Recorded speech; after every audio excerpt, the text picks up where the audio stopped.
कारण छगन भुजबळ सारखे सडलेले डोक्यांच्या लोकांच्या मनात फक्त जातीवाद आणि जातीवादी देव जातीय वादाने बरबाटलेल्या लोकांनी छगन भुजबळ सारख्या चूक झाली तरी आमचाच बाब्या चांगला, कराडने किती लोक मारून द्या, धनंजय मुंडे किती लोक मारून द्या, चूक झाली तरी आमचाच बाब्या चांगला.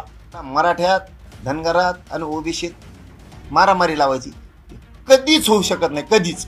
हा, तू स्वप्नच राहणार, तो तसंच वयात तू असं स्वप्न बघूनच मरशील, पण तो स्वप्न पूर्ण नाही होऊ देणार ही जनता कधीच. कारण छगन भुजबळ सारखे सडलेल्या डोक्यांच्या लोकांच्या मनात फक्त जातीवाद आणि जातीवादी देव, धर्म आणि महापुरुष यापेक्षाही ते जातीला महत्त्व देते.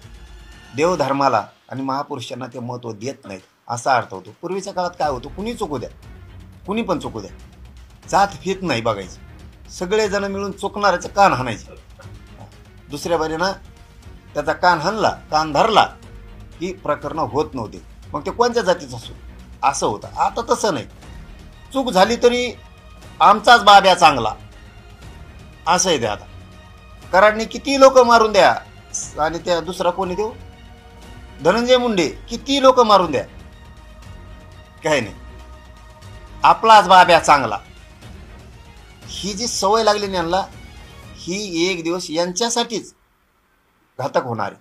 आणि आम्हाला जातीवादी म्हणतात, आरक्षण मागतो म्हणून. आम्ही तो समर्थनच केलं नाही कुठं, कोणच्या आरोपीचं नाही, कोणाचं नाही, फक्त आरक्षण मागितलं गोरगरिबाच्या लेकराला मराठ्याचं, आम्हाला जातीवाद समजिते. आणि हे काय, यांना मधली काळ बोलायलाच नसतं, असं काही व्हायची उलट वाट बघते ती. पण यांचं स्वप्न कधीच पूर्ण होणार नाही या छगन भुजबळचं.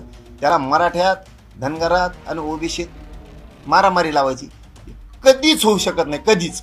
हा, तू स्वप्नच राहणार, तो तसंच वयात तू असं स्वप्न बघूनच मरशील, पण तो स्वप्न पूर्ण नाही होऊ देणार ही जनता कधीच. म्हणताय काल असं म्हणले होते की मी प्रसाद म्हणून पेलो. शासनाकडून काय असतं, प्रशासनाकडून परफेक्ट येत असतं. हा, ही बनवाबनवीचं षडयंत्र आहे. शिकवणारे प्राणी हळूच येतात, माघारी जातात, सांगून जातात, कानात थुकून जातात, माघारी पुढे जातात निघून लगेच. हे काय गौड बंगाले, एकाच शब्द सांगतो, हे गौड बंगाले ही असा याची माहिती बाहेर पाडणारे. उगा थोडेसे दिवस थांबा, 2-3 दिवसाच्या आसपास ते मोठं गौड बंगाल घडून आणलं काही जातीय वादाने बरबाटलेल्या लोकांनी, छगन भुजबळ सारख्या.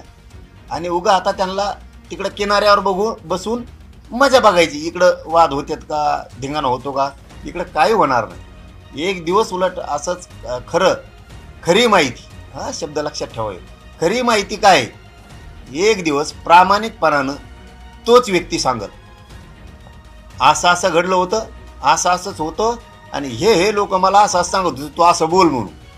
कारण ज्यावेळेस त्याचं त्यो आणि त्याचं कुटुंब अडचणीत याचा प्रयत्न येईल ना, त्यावेळेस तेच खरं बोलत असते. आणि जो महादेवाचा भक्त आहे, शंभू महादेवाचा, त्यो वेळेला लोकांचं कानं फुकलेलं ऐकतच नाही, तो स्वतःच खरं सांगतो. शंभू महादेवाचा भक्त स्वतःच कबूल करतो सगळं, ते असं होतं. त्यामुळं तिकडूनही कबूल होईल, आणि नाही झालं तर शासनाकडून, प्रशासनाकडून त्याची सत्यता पडताळली जाणार, गुन्हे दाखल होणार, जेलात जाणार.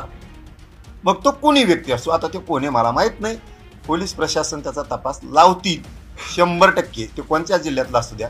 आणि ज्यावेळेस बाहेर येईल त्यावेळेस जर नाही आणलं तर तिथला पालकमंत्री पण अडचणीत येणार. दबाव टाकून हा व्हिडिओची पडताळणी केली नाही, मग ते कोणत्या जिल्ह्यातला असू द्या, त्या जिल्ह्यातल्या पालकमंत्र्यांनी या प्रकरणावर दबाव आणला असा त्याचा अर्थ होणार आहे. पडताळणी झाली नाही, आपल्या हिंदू धर्माच्या देवताची विटंबना झालेली असून त्याला अटक केलं नाही, त्याच्यावर गुन्हे दाखल केले नाही. हे SP साहेब, कलेक्टर साहेब आणि संबंधित कोणत्या जिल्हा आहे त्या जिल्ह्यातला पालकमंत्री 100% या फेऱ्यात येणार, आणि मग जनता उत्तरं मागणार. धन्यवाद. मराठा आरक्षणाच्या सुरुवातीपासूनच मनोज जरांगे पाटील आणि ओबीसी नेते छगन भुजबळ यांच्यामध्ये खंडासगी झालेली आहे. जरांगे पाटील यांनी पुन्हा एकदा भुजबळांवर निशाणा साधला आहे. ते म्हणाले की छगन भुजबळ हा सडलेल्या डोक्याचा आहे, याच्या डोक्यात फक्त जातीभेद आहेत आणि सगळ्यांनी मिळून चुकणाऱ्याचे कान मारायचे, गुन्हे करणारा तो आपला बाब्या असे सुरू आहे. छगन भुजबळ यांचे जातीवादीचे स्वप्न कधी पूर्ण होणार नाही. स्वप्न बघून मरशील पण स्वप्न पूर्ण होणार नाही. छगन भुजबळ सारख्या जातीय लोकांनी वाद घडून आणलेले आहेत आणि आता किनाऱ्यावर बसून ते पाहत बसलेले आहेत, अशी गंभीर शब्दात मनोज जरांगे पाटील यांनी टीका केलेली आहे. त्यानंतर त्यांनी पुढे आरक्षणाच्या मुद्द्यावर पुन्हा एकदा प्रश्न टाकलेला आहे.